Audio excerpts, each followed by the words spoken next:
Shalom shalom. Pourquoi nous sommes le problème pour les autres? Il arrive que les gens, même si c'est pour leur propre bien, jugent ce qu'ils ne comprennent absolument pas. Lorsqu'ils nous voient nous braquer, défier les normes et repousser les limites, nous devenons soudainement celui qui perturbe leur paix, celui qui les dérange, celui qui les persécute ou les éprouve. Mais nous savons une chose, les véritables créateurs de changement n'ont jamais eu la vie facile. De Joseph dans le puits à David dans le désert, ceux qui ont osé s'opposer à ceux qui étaient mauvais étaient souvent les premiers à être qualifiés de problème. Les frères de Joseph, pour exemple, l'ont appelé le problème à cause de ses rêves. Genèse 37, les versets 5 à 11. Ils voyaient sa vision comme une menace. Mais aux yeux de Dieu, ce rêve n'était pas un problème car c'était son plan qui était en train de se réaliser. Mais être appelé le problème, n'est pas un verdict sur ce que nous sommes. C'est le reflet de l'environnement dans lequel nous sommes, dans lequel nous nous trouvons et que nous avons accepté de voir se parfaire. Les gens nous mettent souvent des étiquettes parce qu'ils ne peuvent pas nous contrôler. Ou imposer leur vision ou leur dictat. Il est évident que lorsque nous avons un but et que nous savons qui nous sommes, notre seule présence peut exposer ce que les autres cachent ou étouffent. Nous savons qu'il faut de la force pour résister aux critiques, aux jugements et aux interprétations erronées. Mais nous avons connaissance que ceux qui défendent quelque chose de plus grand qu'eux-mêmes feront toujours face à une résistance. Lorsqu'ils secouent les choses, le monde qui les entoure commence à vibrer et cela rend les gens mal à l'aise. Ce qui va donc les amener à nous appeler le problème parce que nous ne pouvons pas nous contenter d'accepter tout, de leur faire plaisir ou de les caresser dans le sens des poils. Car par conviction, nous refusons de nous contenter de demi-vérités et de réponses inadéquates et superficielles. Nous avons vu des systèmes brisés, et des fondations faibles et nous avons décidé de nous exprimer. Nous avons choisi de marcher avec intégrité alors que d'autres se contentent de ce qui est corruptible et reprochable. Et c'est pourquoi ils nous pointent du doigt et nous traitent de problèmes. Nous traitant de personnages insociables juste parce qu'ils ne savent pas quoi faire avec une personne qui ne se contente pas d'accepter les choses telles qu'elles sont. Notre vie n'est pas définie par ceux qui nous méprisent. Nous sommes nés pour une raison et parfois cette raison signifie être mal à l'aise. Cela signifie se lever face à la critique et dire que nous ne reculerons pas sur ce que nous croyons. Les gens peuvent nous appeler le problème. Ce qu'ils veulent vraiment dire, c'est que nous mettons au défi leur zone de confort. Nous rentrons dans un espace qui exige honnêteté, intégrité et croissance. La croissance dans le domaine de la spiritualité n'est pas facile. Cela dérange les gens. Mais nous ne laisserons jamais l'étiquette de quelqu'un d'autre nous détourner de notre vision. Quand Dieu nous donne une vision, il nous donne aussi la provision et la force de mener à bien cette vision. Alors, nous laissons les gens nous appeler comme ils veulent. Nous les laissons juger. Parce qu'à la fin, nous sommes responsables, non pas devant eux, mais devant un standard supérieur. Devant une vision qui est plus grande que nous-mêmes. Les gens peuvent nous voir comme le problème aujourd'hui. Mais nous devons nous souvenir que l'histoire raconte une autre histoire. Ceux qui se sont battus pour ce qui était juste n'ont pas cédé aux pressions qui les environnaient. Ce sont eux qui ont changé le cours de leur famille, de leur communauté.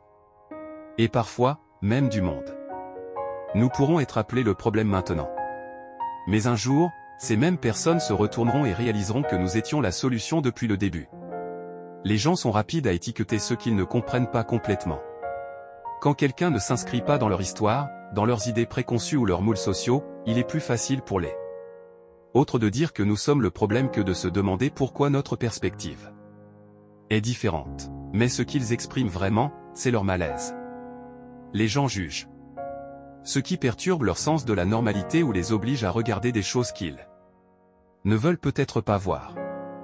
Lorsque nous remettons en question des modèles, des habitudes et des hypothèses, nous mettons au défi les zones de confort auxquelles beaucoup s'accrochent. Et ce malaise ne provient pas de qui nous sommes, mais de ce que nous représentons.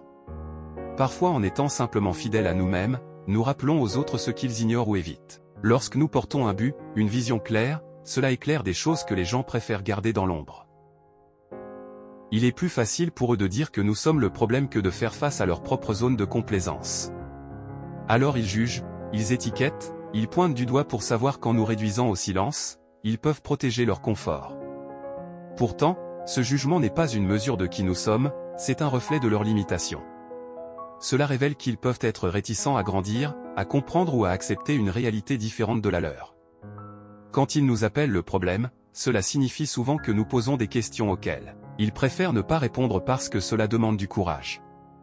Nous ne sommes pas le problème, nous sommes juste en train de perturber ce qui est facile et familier. Et c'est quelque chose que seuls ceux qui ont une vision peuvent vraiment comprendre. Tout au long de l'histoire, ceux qui ont osé défendre ce qui était juste et poursuivre leur but ou leur destinée, ont souvent été jugés, critiqués et étiquetés. L'histoire de Joseph nous rappelle que même quand il a partagé ses rêves donnés par Dieu, sa propre famille ne pouvait pas comprendre. Ses frères le voyaient comme une menace pour leur propre confort et sécurité, l'appelant le problème.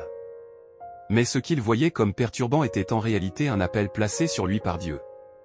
Joseph avait été étiqueté, pas parce qu'il avait tort, mais parce qu'il était différent et avait trop tôt raison. Il avait une vision que les autres ne pouvaient pas encore comprendre. Ce schéma se répète encore et encore dans la vie des personnes qui ont fait la différence. David, un jeune berger, destiné à être roi, a fait face à un rejet similaire lorsqu'il a juste osé poser des questions. 1 Samuel 17 les versets 26 à 29. D'autres le voyaient comme une nuisance ou un outsider, ne comprenant pas la force que Dieu avait placée en lui. Il était qualifié de trop jeune, de trop sûr de lui ou naïf. Mais ses actions ont prouvé plus tard qu'il n'était rien de tout cela. David était arrivé pour un but et ceux qui l'entouraient n'étaient pas capables de comprendre cela. Lorsque les gens rentrent dans leur but, surtout si ce but est profond et inattendu, cela perturbe le statu quo. Ceux qui sont censés les soutenir pourraient être les premiers à les rejeter, les critiquer et même essayer de les réprimer. Les gens résistent à ce qu'ils ne comprennent pas et étiquettent les autres parce que c'est plus facile que d'embrasser quelque chose qui remet en question leur perception du monde. Mais ceux qui sont courageux pour porter un appel supérieur, trouvent souvent qu'ils sont mal compris. Ils supportent la critique parce que leur focus, c'est sur une vision qui va au-delà de l'approbation ou de l'acceptation. L'histoire honore ces personnes parce qu'à la fin, leur contribution parle plus fort que les étiquettes qu'ils portent. Être appelé le problème peut être un puissant indicateur des véritables problèmes au sein d'un environnement. Souvent, ce n'est pas l'individu qui est défectueux, mais le système, l'état d'esprit ou la culture environnante qui peine à changer. Quand quelqu'un est étiqueté comme le problème, cela peut signifier qu'il tient un miroir devant des aspects de l'environnement que les autres préféraient ignorer. Au lieu d'examiner si les structures qui les entourent sont saines, équitables et véritables, les gens trouvent qu'il est plus facile de désigner l'autre comme la source de leur malaise. Et les environnements qui ne sont pas disposés à évoluer ont tendance à résister à ce qui perturbe le statu quo. Si nous remettons en question le manque d'intelligence ou pointons des faiblesses, cela menace le sentiment de stabilité pour ceux qui nous entourent. Les personnes trop à l'aise pourraient craindre que confronter la vérité exige d'eux qu'ils changent, qu'ils questionnent ou qu'ils abandonnent des croyances anciennes. Au lieu de se demander « qu'est-ce que cette personne nous révèle ?», ils l'étiquettent comme le problème, pensant qu'en réduisant au silence une voix, il peut préserver une fausse paix. Cela est courant dans les endroits où la conformité est valorisée plutôt que la croissance, où s'intégrer est plus important que d'être authentique. Parfois, le problème n'est pas celui qui révèle. Le problème est le système qui exige silence et obéissance. C'est souvent dans ces environnements que de véritables leaders visionnaires et acteurs de changement se démarquent. Non pas parce qu'ils sont difficiles, ou nerveux, mais parce qu'ils ne sont pas disposés à accepter ce qui ne s'aligne pas avec leurs valeurs. Au lieu de résister à la personne étiquetée comme le problème, il y a l'opportunité pour ceux de l'environnement de faire leur mea culpa et de se demander s'il y a quelque chose qui doit changer. Ceux qui sont appelés le problème sont souvent ceux qui sont appelés à apporter des solutions, à dire des vérités, à être une voix. Pour ceux qui sont silencieux, afin de les amener à se lever à la fin pour ce qui est juste. Être appelé le problème est un signe de force. Car il faut du courage pour confronter des idéologies établies et des comportements nuisibles. Ceux qui ont changé le monde ne se sont toujours pas conformés aux attentes. Ils ont défié le statu quo, exposé la vérité et ouvert la voie à des générations futures. Alors, nous n'oublierons jamais que ce n'est pas le jugement des autres qui définit qui nous sommes. C'est la capacité à rester ferme dans notre vérité, à marcher avec courage et à embrasser le but que Dieu a placé dans notre cœur. Un jour, ceux qui nous ont étiquetés comme le problème réaliseront que nous sommes l'une des solutions les plus nécessaires qu'ils aient jamais rencontrées. Amen.